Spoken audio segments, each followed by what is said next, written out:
Hello, welcome to today's video. So on the workbench today, and no, it's not Deja Vu, it's another Solectria brushed DC motor controller. Same customer as the last one. They just sent in the board because I already had I still have the old one. It is right there.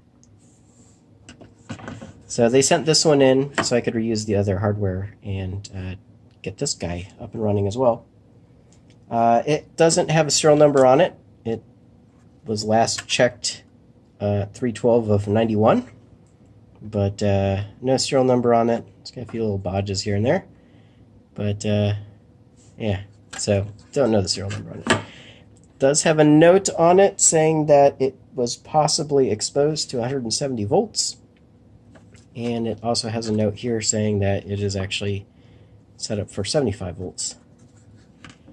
Now, the customer wanted me to go ahead and preemptively replace the tantalum that died in the last board, so it is here. It was still good, but it's been replaced with an electrolytic, the same as what I did on the other board.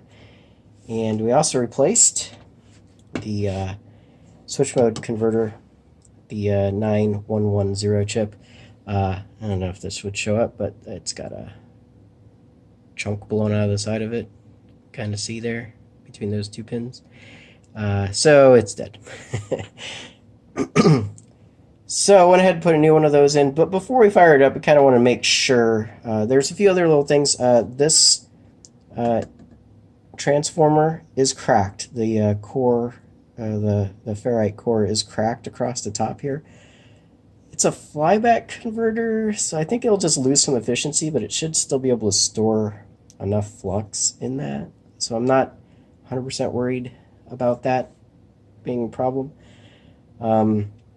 If it was actually supposed to 170 volts, it popped this, and that's been replaced. However, before I power it up, doing my standard little check, you know, kind of like I always check, make sure the main MOSFET's good, the 12 volt regulator, linear regulator looks good.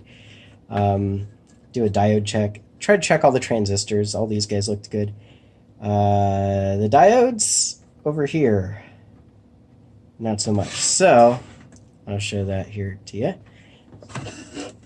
So before we power it up, you know, you always want to do one of these little checks. So if we look at this, they're two identical halves. One does the drive MOSFETs, the other one drives the regen MOSFETs. Banks, we can check like you look here. Oh, we got about 0.45 volt drop. This guy also 0.45 volt drop.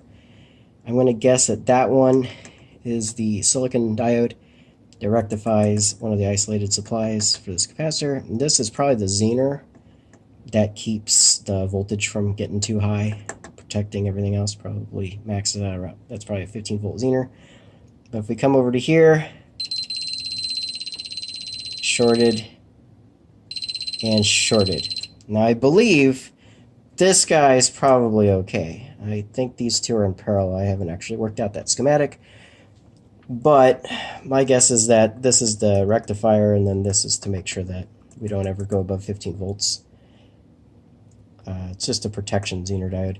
So my guess is this guy's actually shorted. So we're going to take that guy out, check it. If he's not shorted, then definitely this guy's shorted. If not, then something else on here. But we're going to take this guy out first, check him, make sure, see if he's actually the culprit or not. But everything else looked fine. That was the only ones. I checked all the other diodes throughout the entire board, and those are the only two that look suspect. My guess, like I said, is this guy's dead, and that guy's actually okay. But they're just in parallel. So yeah, go ahead and take a look at it and see what happens. Anyways, thanks for watching. Bye.